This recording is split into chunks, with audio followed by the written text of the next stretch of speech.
আমি তোমার সঙ্গে একমত হতে নাও পারি, কিন্তু তোমার মত প্রকাশে যে স্বাধীনতা, সেই স্বাধীনতাকে আমি আমার বুকে রক্ত দিয়ে হলেও আমি সেটাকে রক্ষা করব।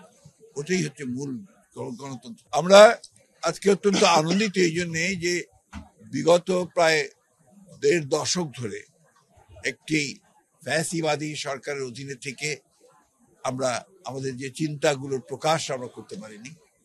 আমরা গণতন্ত্রের কে আমরা প্রতিষ্ঠিত করতে পারিনি এবং একই সঙ্গে এই দেশে একটা ফ্যাসিবাদ প্রতিষ্ঠিত করা হয়েছিল। সেখান থেকে ছাত্র জনতার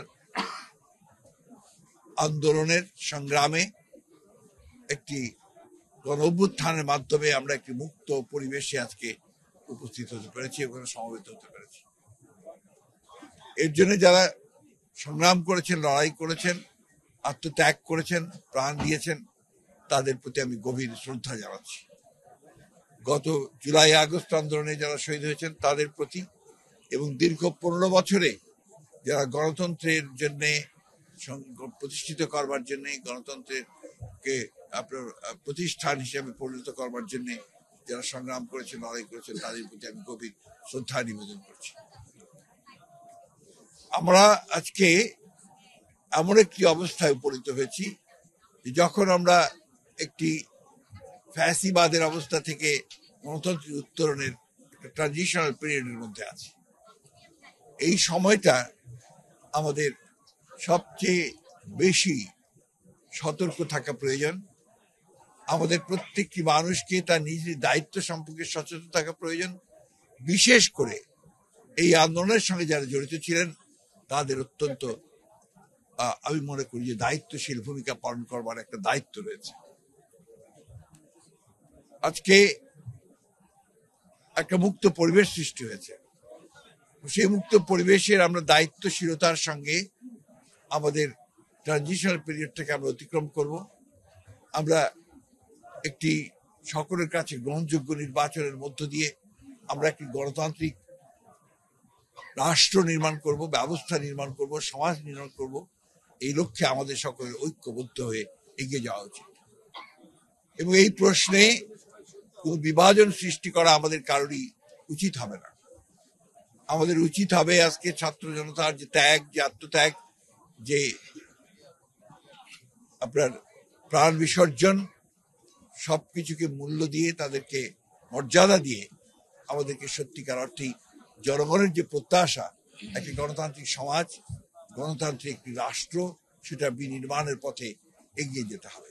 ইতিপূর্বে ফ্যাসিবাদের সময় একটি চক্রান্ত হয়েছিল সমস্ত ইতিহাসকে বিকৃত করবার, এবং সেই ইতিহাস তারা ১৫ বছর ধরে বিকৃত করেছে।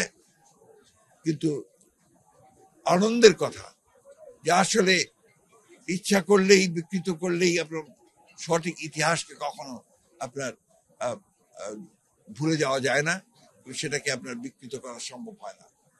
আজকে এটা প্রতিষ্ঠিত হয়েছে যে মুক্ত চিন্তার মধ্য দিয়েই আমরা আমাদের সঠিক ইতিহাস আমরা জানতে পারি।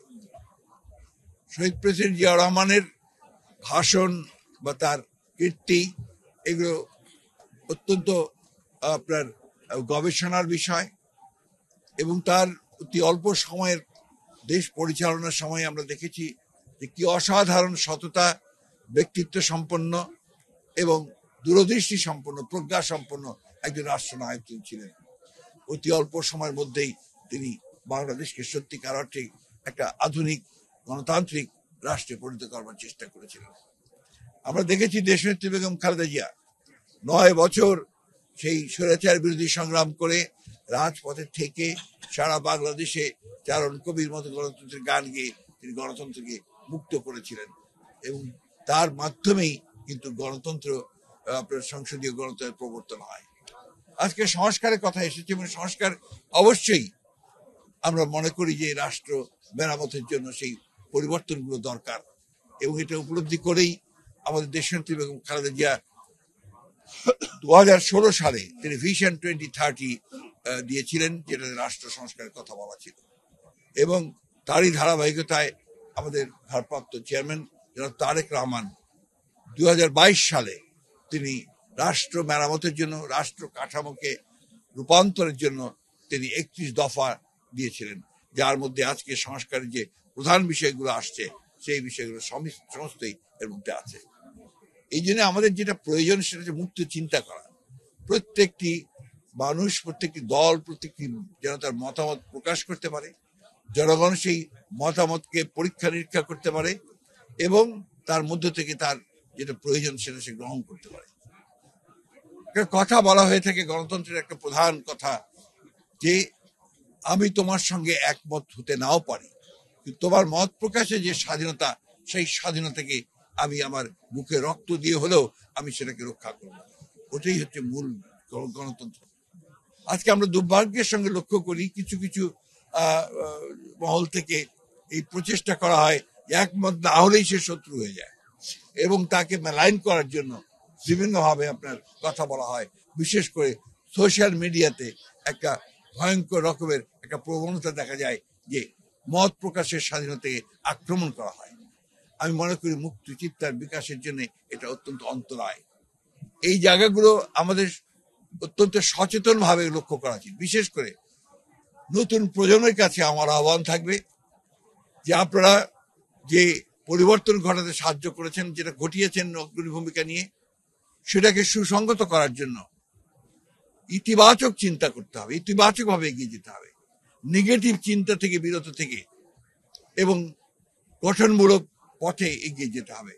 এবং সত্যিকার অর্থেই গণতন্ত্রের মূল বিষয়টাই হচ্ছে পরমত সহিষ্ণুতা, সেই জায়গাতেই আমাদের থাকতে হবে। এবং আমি মনে করি যে শহীদ প্রেসিডেন্ট জিয়াউর রহমান এটা সূচনা করেছিলেন। সংস্কার তো তিনি শুরু করেছিলেন।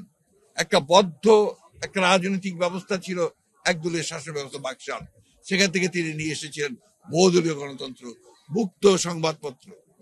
এটা অনেকেই ভুলে গেছে, আজকাল অনেকেই জানেন না হয়তো এই জেনারেশন, যে সেই বাকশালের মধ্য দিয়ে সমস্ত সংবাদপত্রকে নিষিদ্ধ করা হয়েছিল। শহীদ প্রেসিডেন্ট জিয়া রহমান সেটাকে মুক্ত করে দিয়েছিলেন, মৌলিক অধিকারগুলো ফিরিয়ে দিয়েছিলেন। আর আমাদের দেশের বেগম খালেদা জিয়া তিনি এই পরিবর্তনের মধ্য দিয়ে সংসদীয় গণতন্ত্রকে ফিরিয়ে নিয়ে এসেছিলেন এবং তত্ত্বাবধায়ক সরকারের যে বিধান, অর্থাৎ আমরা যেটা বলছি যে নির্বাচনের সময় নিরপেক্ষ সরকারের ব্যবস্থা থাকা উচিত, সেই জায়গাটায় তিনি নিয়ে এসেছিলেন, সেটাকে সংবিধানে সন্নিবিষ্ট করেছিলেন। আজকে আবার সেই প্রশ্ন এসেছে এবং আজকে সবাই প্রায় একমত হচ্ছে যে বাংলাদেশে যে রাজনৈতিক সংস্কৃতি, সেই সংস্কৃতির প্রেক্ষিতে আমাদের এমন একটা ব্যবস্থা থাকা উচিত যাতে করে ওই নির্বাচনকালীন সময়ে আপনার একটা নিরপেক্ষ সরকার থাকে। সেটার দিকেই আমরা এগিয়ে যাচ্ছি। আমরা বিশ্বাস করি যে আগামী ডিসেম্বরের মধ্যেই বাংলাদেশে একটা সকলের কাছে গ্রহণযোগ্য এবং নিরপেক্ষ একটি নির্বাচন অনুষ্ঠিত হবে। সেই নির্বাচনের মধ্য দিয়ে বাংলাদেশ গণতন্ত্রের পথে এগিয়ে যাবে এবং বাংলাদেশে একটা গণতান্ত্রিক রাষ্ট্র নির্মাণের পথকে আরো সোজা সহজ করে নিয়ে আসবে।